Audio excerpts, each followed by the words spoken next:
هذا النور شفاء صدور. به نام خداوند بخشاینده و مهربان نهایت بارحم. اما بعد، آیا میدانید که تلفن موبیلی به انسان چگونه ضررها دارد؟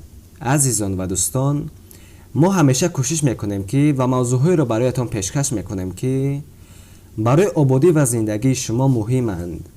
اکنون برایتان ضررهای تلفن موبیلی را بیان میکنیم.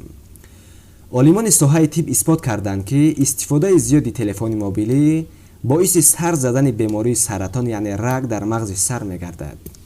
آنها به قرار آمدند که انسان باید در یک روز تنها 2 مرتبه تلفن را استفاده کند. کنچه خواهیش پروفسور چوپانی درباره تلفن تجربه گذرانده اثبات کرده است که استفاده بر تلفن موبیلی در جسم انسانیت خطر سخت دارد. حتی در دولت‌های بریتانیا در نزد مکتب‌ها و باغچه‌ها ساختن استانسی‌های تلفنی را منع کردند. کسی که تلفن را بسیار استفاده ببرد پس فراموش خاطر می شود و به خوابی می کشد و به عصب ضرر سخت دارد که انسان را عصبانی و غضبناک می کند.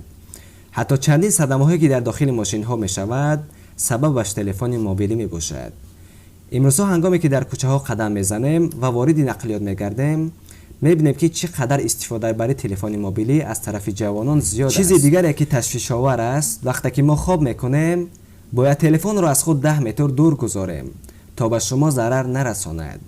حتی تلفن به صدا پرده های گوش شما ضرر سخت دارد که گوش شما را و سر شما را به درد می آورد. اگر دختری که تلفن موبیلی را زیاد استفاده ببرد پس به نسل می شود. یعنی موجهای رادیواکتیو تلفن حجره ها بچگان زن را می میراند و زن از تولد کردن باز می ماند. در خانه که زنهای حامله باشند پس باید تلفن تماما در همان خانه گذاشته نشود، زیرا تلفن به کودکی در شکم مادرش بوده ضرر دارد. می تواند کودک ناسالم به دنیا آید. عالمان طب اثبات کردند که تلفن موبیلی حتی به مردانگی جوانان ضرر سخت داشته، حتی به نسل میگرداند. پس خود به خلاصه بیایید و ضرر تلفن را درک کنید. پولی که در تلفن موبیلی میگذرانیم و در حالی که بیهوده گپ میزنیم از نظر دین اسلام اسراف بوده گناه کلان است.